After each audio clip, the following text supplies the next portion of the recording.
The news we hear, for the most part, is not news to our genius. It is the stalest repetition. Henry David Thoreau.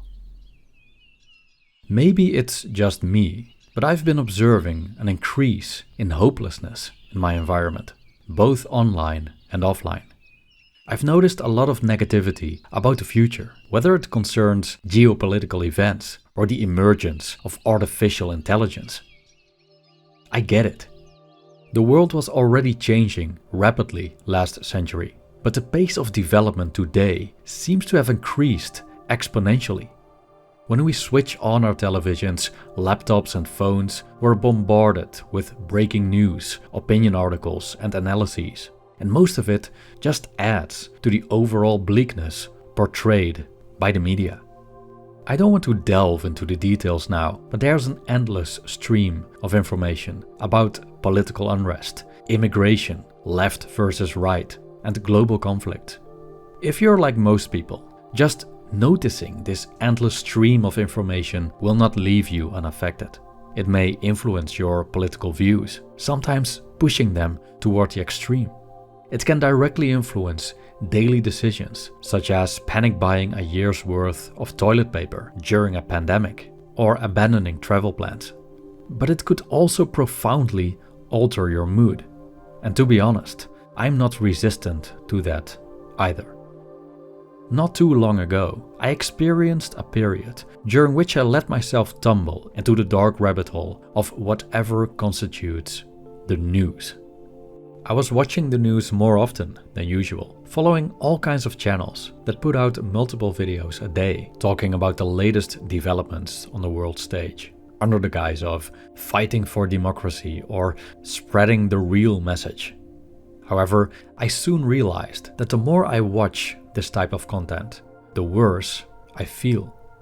Sure, some things cheer me up, others entertain me. But it's just a matter of time before I stumble upon something that affects my mood negatively. The exposure to doom and gloom just makes me worry more than if I were to abstain from the news. And the more I get sucked in, the more bleak my outlook on the world becomes. It's really that simple, and I don't think I'm the only one. Funny enough, but certainly by design, is that as soon as you watch a couple of videos on YouTube or click on a couple of social media posts, the algorithm knows precisely what you're looking for. It seeks to accomplish one thing: the highest possible amount of clicks, which leads to more views and watch time, ultimately resulting in more money from advertisers. So from the moment you jump on a train of rage bait and gloominess, it's tricky to get off. Hence, I concluded that my relationship with the news, and therefore my relationship with the world and life in general, had become problematic. And that I had to do something about my bleak outlook on life, which had crept up on me so unnoticed. So I asked myself, how can I worry less about all the gloomy things we hear on the news? How can I cope with all the bad stuff that seems to be happening around me? How could I enjoy life when everything just seems to be falling apart these days? There's a lot of wisdom and practical advice available to deal with this. In my opinion, human tendency to be overly concerned with the negative aspects of life. In this guide, I would like to share what I found and what helps me. Hopefully, it also benefits you if you're worrying about today's troubling times, just as I did. My name is Stefan. This is not an AI voice. I'm a real person. I just wanted to make that clear. And follow me on Substack to stay updated about all my work. I hope you'll enjoy this video.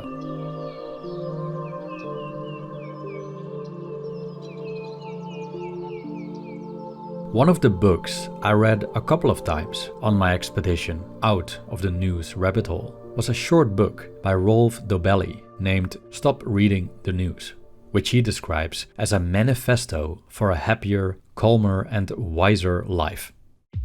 Quite controversially, Dobelli advocates for a life without reading or watching the news altogether. Now, many would consider a total avoidance of news to be irresponsible.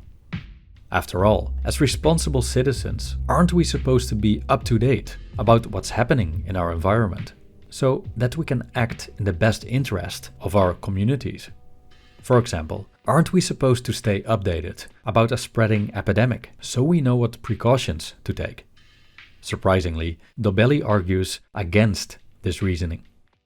First of all, he believes that most of the news is totally irrelevant to our lives. Think about it. Do you really need to know about a flood in Bangladesh if you're living in some mountain village in Switzerland? How does this information directly influence your life? Most likely, it doesn't. Well, you might ask, if you want to donate money to help the victims, isn't it crucial to know about what's happening in the first place? And don't we get that information from the news? Well, you don't have to watch or read the news to donate to good causes and to update yourself about current disasters. Most aid organizations have a website showcasing the causes they support, which you can check if you're interested in donating. Chances are their information is much more reliable and in-depth than what they tell you on the news. Dobelli isn't the only one who observed the uselessness of the news. You may have heard of the philosopher Henry David Thoreau, who spent a period of his life living in a cabin in the woods. Thoreau wasn't a big fan of the news, as he saw it as a major distraction from what he truly deemed important, a close relationship with nature, one's direct environment, and God. He felt that the things people read in newspapers every day were repetitive. It's always the same stuff. For example, if you've read about 1 or 2 robberies, 1 or 2 shootings, haven't you read about all of them? Why do you need to know about every single one? And why do we need to stay updated about every single one of them happening in areas where we never go or live? So, when Thoreau discusses the repetitive nature of the news, I can see where he's coming from. In terms of knowledge, does the news actually bring something new? Does watching the news give us profound insights? Does it expand our horizons? Or is it just repetitive, superficial drivel that's unnecessary for us to function in our daily lives? Is the news, whether we get it from newspapers, television, social media, or YouTube videos, closer to knowledge or closer to noise? Thoreau went a step further and called it gossip, saying that those who read it are old women over their tea. Although I must say, old men over their coffee or beer can be just as caught up in the gossip we call news. If we examine most of the so-called breaking news, related to global events for example, we can also spot a pattern of repetition. It's always the same thing: world leaders clashing, protests over failed policies, the threat of global war, unrest in the Middle East, tensions between Russia and America, frictions between North Korea and Japan, an earthquake here, a tsunami there. I'm not saying that these events don't matter at all, but how does exposing ourselves daily to repetitive information about them benefit our lives? Suppose you're living in a mid-sized city in the Netherlands, like I am. Yesterday, 2 illegal immigrants robbed a grocery store in Sweden. Today, there's a protest in London. And tomorrow, Putin has a meeting with Xi Jinping. Apologies for my pronunciation.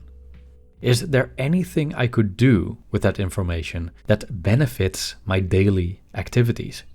And what can we do about these global events anyway? Do we gain any degree of control over events by constantly reading about them or watching them unfold on a screen? If anything, we gain worry and gloominess. Moreover, we begin to see the world as a place entirely subdued by adversity, where every corner seems like a battlefield, every headline a disaster, and every day another step toward collapse. After examining the uselessness of news, let's consider its reliability.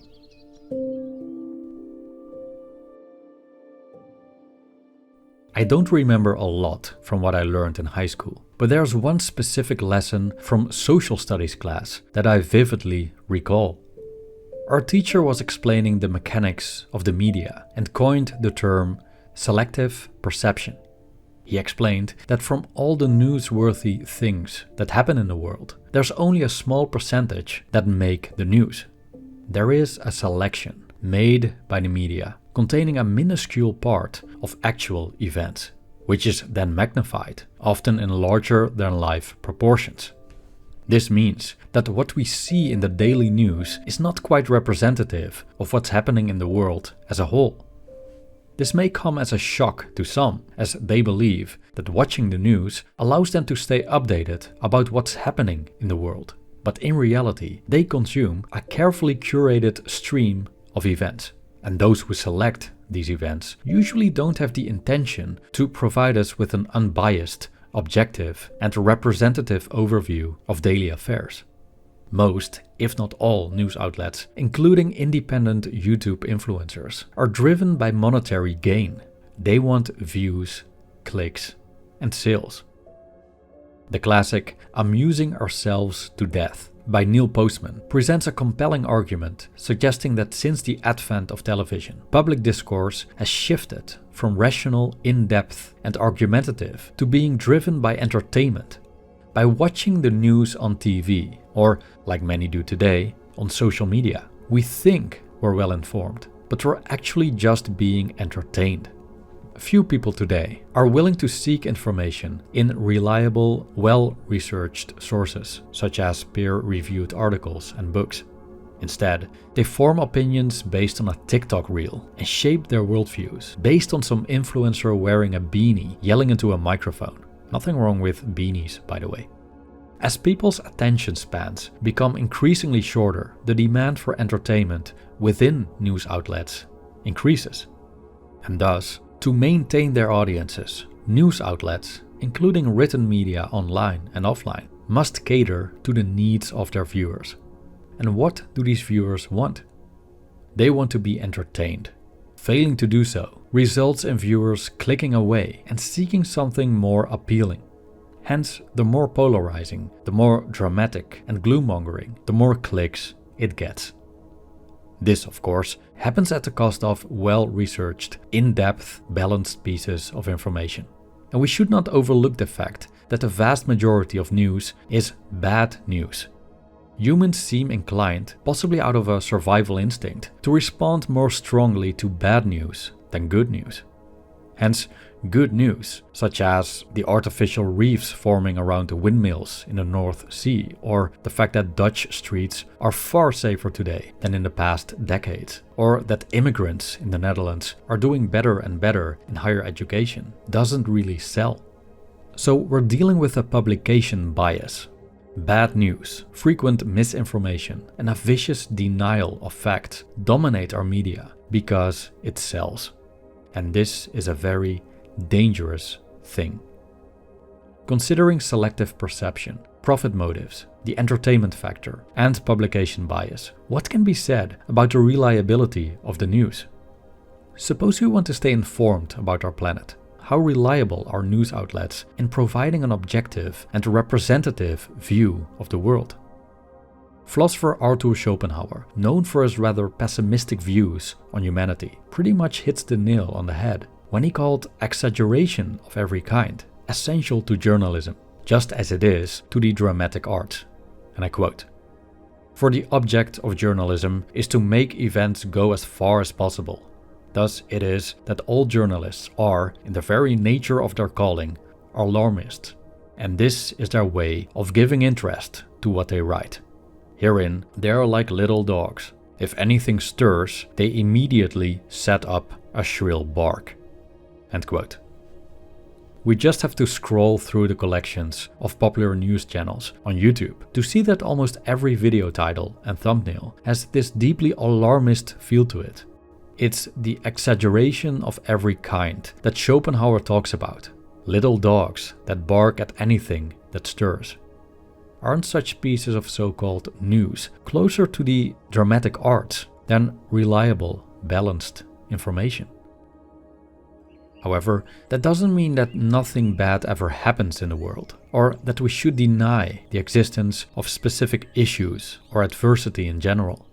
Unfortunately, bad things do indeed happen, but most likely it's not all horrible, as we get that impression if we expose ourselves to the news.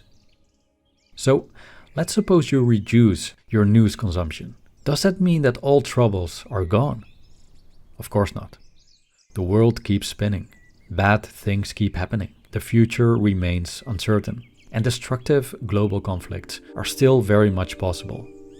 If that bothers you, and this not knowing and a lack of control evokes a sense of anxiety, keep watching. While immersing ourselves in doom and gloom skews our worldviews, denying adversity altogether is just another illusion. The former likely results in anxiety and despair, or even anger, and, in some cases, becoming prone to radicalization. The latter leads to the inevitable rude awakening, a painful collision with reality. What I'm trying to say is that adversity is a part of life. There have always been conflicts between groups of people, countries, and empires. Racism and xenophobia are probably as old as the dawn of time. So are corruption, injustice, theft, inequality, and epidemics. So are people who misbehave and are disrespectful, greedy, selfish, and uncaring for their environment. For a significant part, humanity just sucks. And as long as humanity sucks, bad things happen in the world. And even if humanity were flawless, the many natural disasters and illnesses would still befall us. Yet many people try to fight the world. They fight against the misfortunes that are so inherent to the human condition. They strongly wish for a world without injustice, without inequality, without anger and violence, where everyone is happy, where bad people don't exist. But despite their idealism, they're confronted daily with a world that doesn't quite meet their criteria, especially if they watch the news. The mismatch between a desired outcome and reality is where feelings of discontent come from. For example, harboring a hatred of immigrants, yet still encountering immigrants during one's way to the supermarket, or being deeply averse to a specific politician, yet seeing his face on TV every day. Such attitudes, whether justified or not, lead to profound personal misery. Stoic philosopher Seneca repeatedly stated that we can't control fortune, meaning the fickleness of fate. We just have no say in how things work out. We don't even control the events occurring in our personal lives, let alone on the world stage. By worrying about troubling events, we worry about things that ultimately aren't within our control. We are emotionally affected by these events because, to some degree, we allow our mental states to depend on them. If we weren't emotionally invested in these events, we wouldn't worry about them. We wouldn't experience anxiety and other negative emotions. One of the primary tenets of Stoicism is to build fortitude against things beyond our control. So instead of wishing unfortunate events not to occur and getting upset about them and looking for a solution in the outside world by somehow changing it, we look for the solution within because, as the Stoics remind us, it is the only place it can be found. So, the Stoics provide us with good and bad news, pun intended. The bad news is that we'll always be vulnerable to the whims of fortune. The fire of war, for instance, could very well occur at your doorstep. A deadly illness could strike you at any time. Your government could turn fascist if the circumstances allow it. In life, there is no safe space. We're never safe. And it's essential to accept this. And if we do, we could look at the good news. The good news is that we can find a sense of inner peace and happiness despite the inherent lack of safety.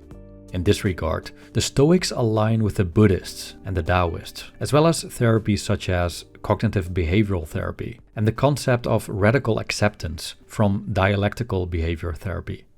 All these systems, so to speak, seek the solution of suffering within.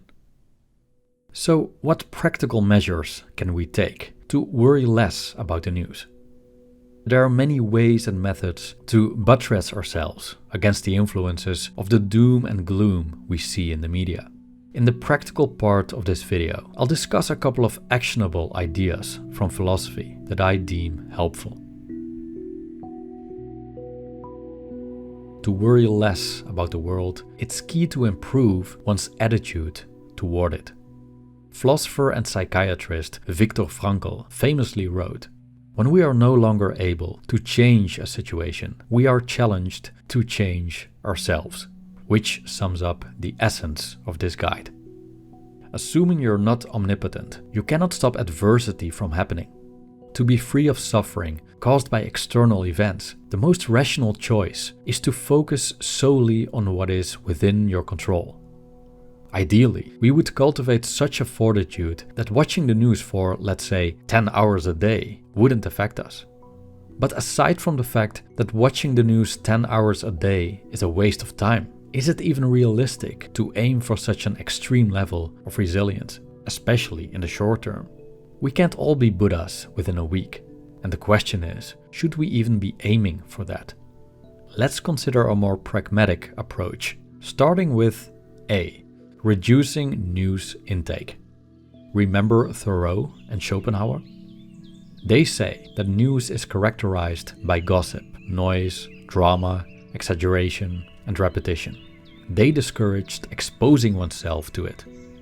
Limiting my news intake significantly improved my mood, for the simple reason that, as I've noticed, a lot of news potentially has a negative impact on my mood. When I began paying closer attention, I noticed that I often transitioned from a reasonably good mood to a lesser one within minutes, simply because I came across specific content that triggered me. It was very confronting, sure, but it's true. No matter how much I want to, apparently, I'm not emotionally resistant to the news. So if you're like me, just cut back or avoid. There's nothing wrong with reducing your news intake or even eliminating it from your life, especially if it harms your emotional state. It's your right not to watch the news. Also, I would especially avoid mingling or even reading the comment sections below news videos and articles. It's a cesspool. You're often dealing with echo chambers. Those who have tried know that it's impossible to argue with these people. It's essentially a fight against an algorithm that has defined their realities, probably for a long time. Just don't do it. However, if you still want to stay updated to an extent, there are ways to do it without going on a binge. For example, you could subscribe to a weekly email containing a summary of the most important stories, which they offer at Reuters, among others. The next one is B. Acceptance. Yes, it sounds cliché, but it's essential to accept reality for what it is. It's necessary to accept that life comes as it comes, and that we don't have a say in what's coming. The world is imperfect. There is violence and injustice. Many human beings are insufferable, and most likely, this isn't going to change anytime soon. What helps me as an immediate tranquilizer when I notice some inner resistances against the state of affairs firing up is the embrace of fate. This is a method commonly used in modern stoic circles, referred to as amor fati, the love of fate. Simply put, I choose to accept and even embrace whatever happens and will happen in the future. If this sounds silly, consider the following question. What's the point of trying to resist the inevitable? Embracing the inevitable, however, is liberating. What's to fear if we embrace anything that comes our way? This doesn't mean that we should let ourselves be trampled by everyone and everything. Welcoming fate is where it starts. Dealing with fate when it's in front of us is a different matter. In most cases, reality unfolds very differently from how we imagine it. I've experienced very often that a future event I've been dreading and fearing for a while turned out not to be as bad as I thought it would be. And surprisingly, I've fared pretty well in situations I initially feared. In some cases, my life has even improved in unexpected ways, in circumstances I deemed unfortunate before they actually occurred. Amor fati eases the anticipatory anxiety of whatever may happen. Instead of being afraid all the time for the next catastrophe and what this might mean for ourselves and our loved ones, we just welcome it and then deal with it in whatever shape it presents itself. Seneca summarizes this idea very well by saying, "We suffer more in imagination than in reality." The next one is C, impermanence. No matter how bleak things may seem today, nothing lasts forever. Suppose we indeed are on the verge of a global military conflict, or fascism indeed is rising in what we have considered stable democracies for years. We can't deny that things have turned this way. A change has occurred, as it always does. Given that change is the only constant, isn't it rational to believe things can change for the better? Marcus Aurelius was highly aware of the transience of things, as he often mentioned it in his meditations. He noticed that great people, such as emperors and philosophers who walked the earth, have already turned to dust, and many are long forgotten. And like the coming and ceasing of leaves, so come and cease the generations of men. The world is nothing but change, he wrote. I think it's good to remember that, for most people, the whims of the day usually prevail. We often struggle to look beyond our current concerns. Over the course of human history, there have been numerous epidemics, economic hardships, armed conflicts, tyrants, political crises, and so on. To the people involved, these moments must have been utterly significant, while at present, we probably don't even recall these events. Remember COVID? When in the midst of it, it seemed to be the crisis of our lifetime, something we would talk about for many generations to come. The news was all over it. The pandemic was all people talked about. But today, we don't hear much about it anymore. And I suspect that 20 years from now, many people will hardly remember it. Crises come and go, regimes change, tyrants rise and fall. Sometimes times are good, sometimes times are bad. The Buddhists speak of the 8 worldly winds, forces of change that blow everywhere at all times. Pleasure and pain, gain and loss, praise and blame, and fame and disrepute. We cannot prevent these forces. We have no other choice but to endure them. We can either ride along or get dragged along with them. So, how about some faith? And I don't necessarily mean belief in a supreme being. I mean a rationally supported kind of faith. A faith that change will occur. A faith that, as history has shown over and over again, troubled times eventually will change for the better.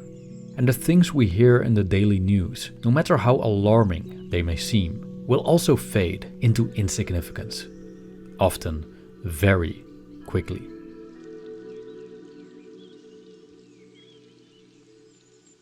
Thank you for watching.